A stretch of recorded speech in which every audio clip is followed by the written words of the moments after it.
Pessoal, eu tô perdido, né? Se o áudio tá aqui, quadrilhenal lá fora, eu tô perdido, irmão. Tô perdido. Pra onde eu vou? Pra onde Deus mandar. Aí a molecadinha compõe. Pastor, qual a música pra nós? Qual? Para casa eu vou. Olá, meus amigos. Ok. É o seu limite. Com vocês, meus amigos, eu que vou pra casa daqui a pouquinho. Irmãos, apesar de nós estarmos sorridentes aqui, irmãos, eu, assim, é um aperto no coração, um pouco, essa meditação, ou essa conversa nossa, ou o tema da lição. Eu vou construindo aqui, você sabe que a gente vai até umas 8h40 aqui, mais ou menos, mas vamos até lá, juntos, não é? Eu quero que você vai construindo comigo aqui e você vai pegando aonde de fato toca a nossa história.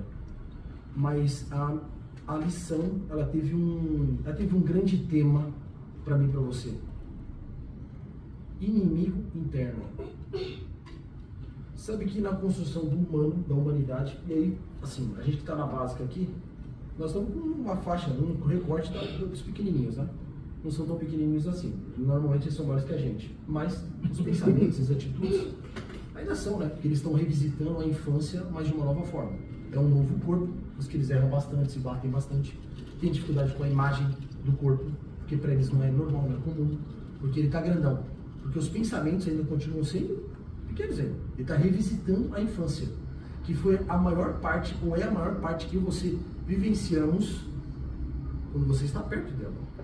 Depois inverte o jogo. Nós aqui vamos tentar nos lembrar das épocas mais incríveis da nossa história, por isso que os mais velhinhos, eles lembram muito pouco do que estão vivendo agora, e mas você perguntar coisa de 3, 4 anos de idade, ele consegue te falar com uma certa, assim, uma certa não, né? Ele te fala com uma precisão absurda. É quase uma foto que tem na mente. Como isso? Porque a infância, ela é hiper marcante. O começo da nossa história é muito marcante para nós. Só que tem uma das coisas, entre várias, mas tem uma coisa que marca o que é você ser adulto, como que você ser uma criança ainda. E você vai concordar comigo. Eu não estou falando de ninguém, tá bom? Porque eu não conheço você tão bem assim.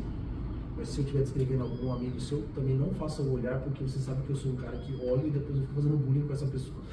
Eu não olho. Mas escute o que eu vou te dizer. Sossô, minha pequenininha, 3 aninhos, eu comprei alguns pirulitos para ela nessa viagem da missão. Eu comprei vários assim, né? E aí a Sossôzinha, eu sei que eu comprei vários porque era para ela. Eu falei: Sossô, isso aqui é para você guardar, são seus. Quando a sua mãe falar pode, você pega, não antes. E aí tá tudo certinho. O único problema para ela é que, na verdade, ela entendeu que é dela. Só que ela ganhou vários pirulitos, vários, uns 40 assim. Nossa, o pai ajuda Desse bastante. tamanho. Fora para não esquecer que tá dentro de um. Legal que ajuda, né? Sim, é um parceiro, são parceiros. Parceiro, Parceiro, lembre-se disso. Né? Na avenida do pecado se tivesse Satanás, então é parceiro, tá? É parceiro. Tá no. Olha, falei que a nossa meditação é zoada hoje, cara. Vai pegar, calma. Ele tá no começo. Veja que para Sossô, ela olha e não tem ninguém que pode pegar um desses. Eu falei: mas Sossô, vem cá, gata, calma aí. Eu comprei 40, porque eu tô pensando que você, vai trabalhar com a sua mãe essa ideia de que você tem, você já tem, vai fazer algum uso disso, né? Vamos trabalhar? Só que é o seguinte, não tem como. Ela me cutuca e fala assim: pai, eu não vou colaborar. Ela tem a expressão que é muito dela assim, né? Eu não vou ajudar, eu não vou dividir, eu não vou fazer isso, pai.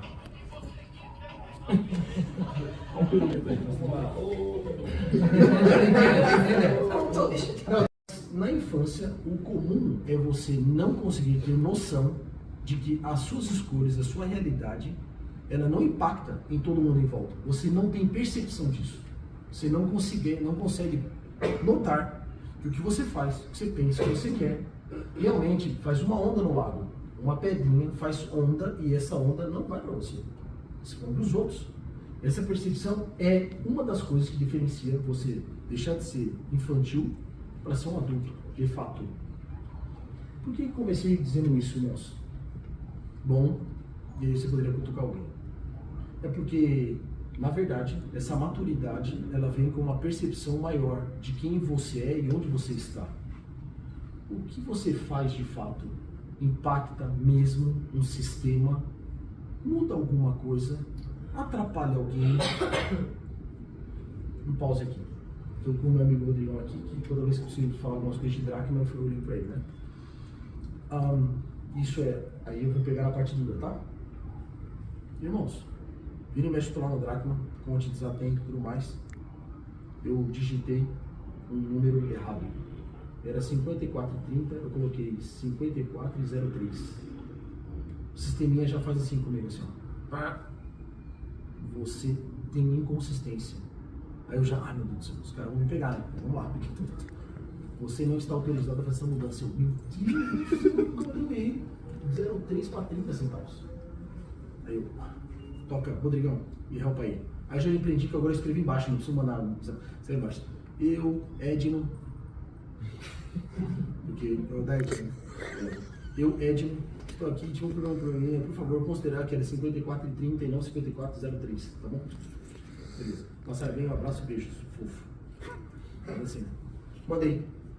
Mas, escuta o que eu vou te dizer. Esse é um irmão e um sistema muito atento. Mas você que está na igreja há um tempo, escute bem. Você já ouviu falar de amigos que deram um golpe na igreja e que não são de centavos? Toda vez que eu olho para esses meus erros, eu falo assim, como é que esses caras deram erros de que não eram centavos? Só que eu estou falando dos erros conhecidos, não é? Não os desconhecidos. Porque desconhecido está desconhecido. Mas até ele errando aqui, ele lá na frente ser descoberto, como é que foi a vida desse cara aqui de fato? Porque eu me preocupo nos centavos. E eu vejo que os meus irmãos também se preocupam nos centavos. Fala, Conte, tem inconsistência aqui, irmão, não, vamos lá, tal. Não é que ele está fazendo conta de pouco. É que a gente trabalha de uma forma correta. O sistema já ajuda a gente nisso. Porque ele é matemático, ele é preciso, né? Ele é cartesiano, né? Ou você dá essa linha aqui e dá essa linha aqui, ou você não vai acertar. Não tem como. E a gente trabalha nesse formato. Então isso não é um erro. Esse é o jeito certo de viver. Mas a pergunta é, tá, e quando é que o pessoal erra nesse ponto aqui? Só que eu não tenho que olhar para essa realidade de quem errou lá e como foi que o outro passou. A grande pergunta é, que onda é essa desse que ele errou e como é que isso azeda e marca todo mundo em volta que está fazendo certo? Esse tipo de pensamento, esse tipo de sofrimento que é causado nos que estão se cuidando e fazendo melhor, esse mal-estar, a gente tem um nome para ele. É o famoso pecado de Acã. E isso é tão curioso que, na verdade, o próprio Deus, ele não facilita para quem é esse tipo de pecador. E a nossa conversa agora vai nessa linha aí, porque essa ideia é, irmãos, sim, ainda mais aqui, onde nós estamos. Não tem outro lugar melhor para a gente falar sobre isso. Um erro nosso aqui, de fato, irmãos, complica a vida de todo mundo. Isso é verdade ou não é verdade? É exigido de nós uma precisão tão grande que eu acho que o nosso pagamento, que inclusive está chegando hoje, talvez o dia 7 ou 5 da contagem, né? Eu não sei, a gente olha para... Isso já entrou, pessoal. Então, eu não percebi. Já pegaram antes. Já pegaram antes. Nossa, beleza? Ah, obrigado. Já pegaram antes. Um Acã já pegou antes. Essa conta que é feita para nós, a gente olha e fala assim, tá, mas tudo isso que eu tenho que ser bem estrito na conversa, talvez esse pagamento aqui ele é pequeno para tudo isso que eu levo aqui de responsa. Eu entendo, irmãos, eu entendo isso aqui. Vou complicar um pouquinho mais, tá? Vou falar de uma perspectiva interessante. Eu não sei se você realmente está acompanhando, mas eu acho que meio que todo mundo está. Essas discussões sobre narcoterrorismo e se o Brasil tem que reconhecer esse tipo de convênio, esse tipo de situação. A questão do uso de droga, essas discussões sobre tráfico ou não. Veja, nós vivemos num ambiente, nessa região da cidade, aqui não se discute essas coisas. Porque aqui o movimento é debaixo dessa realidade. Aqui quem manda realmente é tráfico.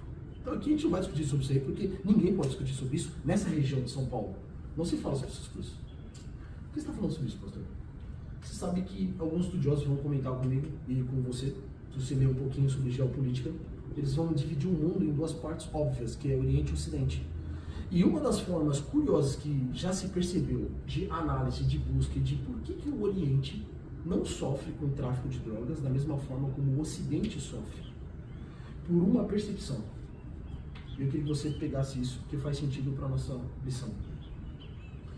Dentro dos estudiosos, eles já perceberam que no Ocidente, você sempre vai lutar, você vai impor, você vai brigar e você vai tentar blindar as famílias, você, a sociedade, de quem oferece a droga. Então, você vai combater quem? O terrorista, o narcotraficante. Quem faz a droga e entrega a droga. Então, você vai punir quem pega e oferece. No Oriente, eles já entenderam que essa não é a melhor forma. A melhor forma, e eles não têm problema com droga, porque eles fazem uma coisa. Ah, tá, eles têm. Sabe qual que é a margem deles na social, de drogados, adictos mesmo, que você tem desafio social pesado? Na China é 0,02% da população. Você entende por matemática, 0,02 é quanto? Acho que está aqui, ó. A China tem 1 bilhão de pessoas, mas está aqui o número de gente que tem problema com droga lá. 1 bilhão de pessoas só tem isso aqui? É sim. É porque aquela ideia clichê que você já sabe, né? Quem já ouviu Tailândia não é China, mas está ali do lado, é Oriente. Como é que eles lidam, né? Vocês lembram uns 2, 3 anos atrás, um cara pedindo, pelo amor de Deus, Brasil, me ajuda. Vem me pegar aqui, faça notinha internacional, o Itamaraty entrando com pedidos internacionais, pedindo assim, ó, pelo amor de Deus, Tailândia, manda esse brasileiro pra cá, a gente vai julgar ele. E ele falou assim, lá, os caras deixaram ele ligar pra quem ele quisesse, falar com quem quisesse. No Brasil e no mundo. Mas da Tailândia você não sai, porque você não vai sair vivo daqui. Os caras estavam marcando a data que os caras iam dar um tiro nele e ele ia morrer. E é aquela mesma história. A conta vai pra quem? Quem que vai pagar essa conta aqui? Da bala que eu gastei com você. O Estado não quer gastar o dinheiro com a bala. Mas quem é esse cara? Ele tentou entrar e ele fala, eu tentei entrar, foi só com 1 quilo de droga eu tentei entrar. Eu penso assim, 1 quilo? É, no Brasil 1 quilo a gente dá até risada, né? Mas a Tailândia, esquece, né, querido? Lá eles olham para uma coisa, irmãos, que é o tema dessa lição. O inimigo está aqui, ó. Eu tenho que começar a lutar aqui. Eu não tenho que olhar como ponte, quem colocou a mão em alguma coisa em volta de mim, porque no dracma 3 centavos não dá BO para mim aqui. Isso aí é para dizer assim, então, querido ponte, você, como é com você?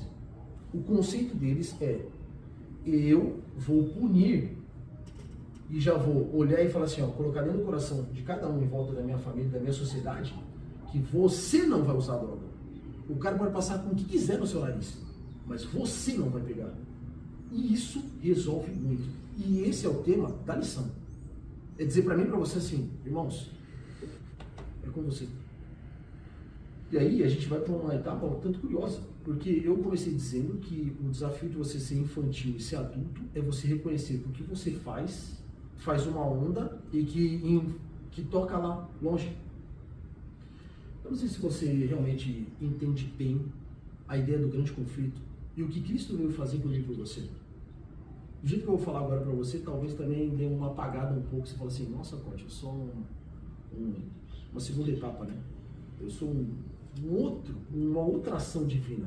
Porque você sabe que, na verdade, no grande conflito, é uma discussão entre Deus, o Pai, e quem? Satanás. Satanás, ele não discute com a Trindade. O problema de Satanás, e na mente de Satanás, o problema dele é o Pai. E ele vai ser oposição a Deus, o Pai. E aí, quando o filho aparece, ele fica até meio chateado, porque ele olha e fala assim, por que o filho vai defender o pai?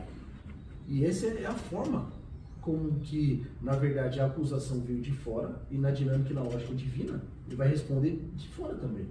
E aí, Cristo, que sempre foi o agente da criação, vai lidar com as criaturas, porque é uma criatura que está reclamando com o ser divino. Mas aí ele vai falar assim, então eu que conheço a criatura, eu também vou me opor e eu consigo responder todas as suas demandas, Satanás. Qual é a sua conversa? E isso a gente consegue ver com uma certa clareza quando a gente vai ver o primeiro livro da Bíblia que foi escrito, e foi Jó, escrito por o nosso amigo Moisés. E curiosamente, esse livro aqui, já falamos em outros momentos sobre essa história, ela é a história, você vê claramente uma discussão muito óbvia de Satanás e Deus, só que nessa história, Deus ele vira e fala assim, você viu o meu servo Jó? Ninguém tinha colocado Jó na parada, é Deus quem faz. E é curioso que Deus chega e fala assim, você viu esse meu servo? E todo o problema de Jó acontece porque Deus fala, você viu esse meu servo?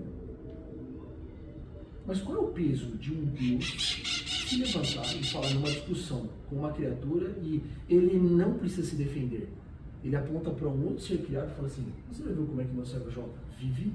Servo bom e fiel, se desvia do mal? Se desvia do mal. Jó é exatamente o contrário de um Acã. Acã é aquele onde Satanás aponta para Deus e fala assim, esse é o seu coração. Olha o coração dele aqui. A coisa se inverte. Quando eu disse na realidade do grande conflito, é que a ação de Cristo não foi primariamente salvar a humanidade. Escuta bem o que eu te dizer. A ação de Deus, pela salvação e a morte de Cristo, a primeira coisa que ele faz foi vindicar o nome de Deus. Ele morre, ressurge, sobe ao céu para vindicar o nome. Por isso que a salvação nossa não é no momento em que ele morre, porque na nossa mente deveria ser. Ele já ressuscitou, então agora ele resolveu, foi aceito o sacrifício dele no céu, então agora está resolvido. A Apocalipse aponta isso para nós. Só que por que esse gap histórico? Essa realidade aqui é o que a gente não gosta muito de ouvir, mas é o o juízo investigativo para conosco. É que, na verdade, dentro do juízo investigativo que acontece agora, aconteceu o divino. Porque todo mundo que tinha dúvida para com Deus, ele fez pergunta de todos os seres não caídos para Deus, não para nós. Para Deus, está sendo respondida até agora. E quem responde essa pergunta? O Filho de Deus, Jesus. Ele está lá para vindicar o nome de Deus. Para todos os outros seres que não caíram, então nós estamos até onde agora? Estamos parados esperando a nossa vez. A realidade do céu é vindicação do nome de Deus. E porque todos os seres celestiais falam assim, verdade, não tem dúvida. O Senhor pode ser sim o salvador daqueles caras lá que caíram. Porque nós somos os lá, agora para eles. Para todo mundo que entende isso é um pouco complexo para nós, mas eu acho que não tanto. Mas você entende uma etapa aqui? Na nossa mente de salvação, nós achamos que Cristo fez tudo para nós. Mas na verdade, calma aí, querido. Vamos ser um pouquinho mais maduro. Na verdade, tem toda uma história antes da gente. E até para a gente se salvar, esse Deus ele teve que agir. E essa ação divina, para nos salvar, isso tem uma implicação na nossa história. Só que é curioso que eu e você, pequeninos como somos, também temos, e aqui agora é a inversão das coisas. Eu e você podemos atrapalhar esse sistema de Deus através de um pecado de Acã. E aí esse é o ponto que eu queria destacar para você nessa lição aqui, amigos. Porque às vezes nós nos esquecemos disso. Lógico que não vai ficar só na parte dura, tá bom? Mas deixa eu ler para você o que a Noite comenta para a gente aqui. Patriarcas e Profetas. O pecado de Acã trouxe um revés a toda a nação. Pelo pecado de um homem só, que foi desprezar,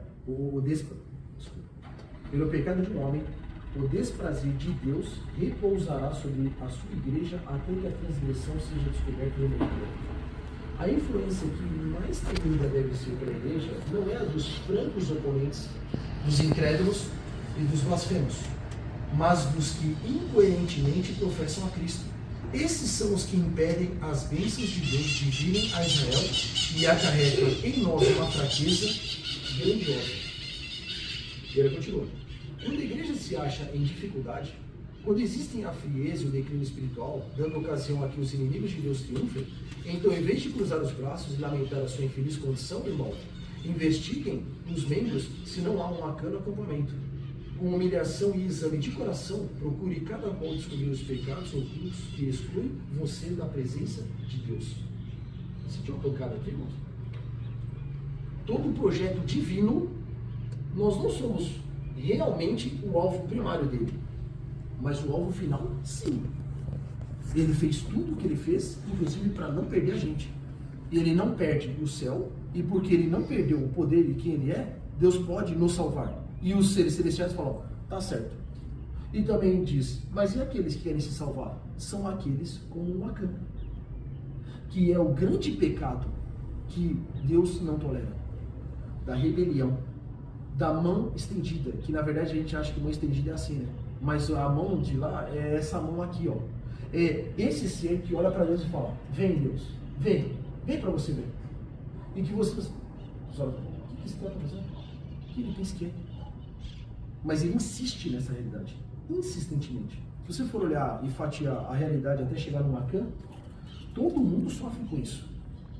Perceptível o era para ele, de entender assim.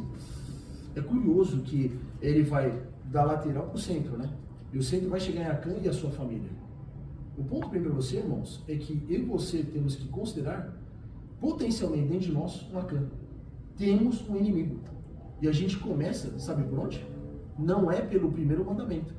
E não é pela essa sequência que a gente vai aqui no primeiro, o segundo, o terceiro, o quarto, o quinto, o sexto, o sétimo, o oitavo e o nono. Na verdade, o problema aqui está invertido. É o último. É o que a gente menos dá moral.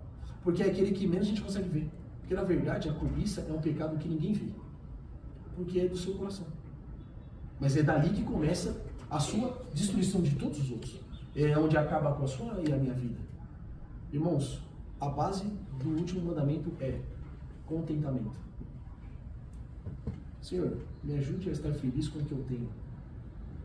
Mas Senhor, se eu não estou feliz, então me ajude a ver onde está aquilo que o Senhor tem para mim, para eu ser feliz, para eu estar contente. Deus vai te abençoar. Vai abençoar cada um de nós. E vai fazer a gente chegar lá. Mas você não vai por você até lá. Seja feliz com o que Ele te dá. Mas Senhor, eu ainda estou com dificuldade. O Senhor pode me abençoar? Esse Deus que te dá, Ele pode te dar tudo que você precisa. Mas não faça você isso. Não seja como um Acã. Eu não posso ser. Por mim, só. Por todos os outros. Pelo próprio Senhor, inclusive. Olha só o que é dito para mim aqui para você. Desejar de suas ações. Disse Jesus a respeito do Espírito, e Ele me glorificará. O Salvador veio glorificar o Pai pela demonstração de seu amor.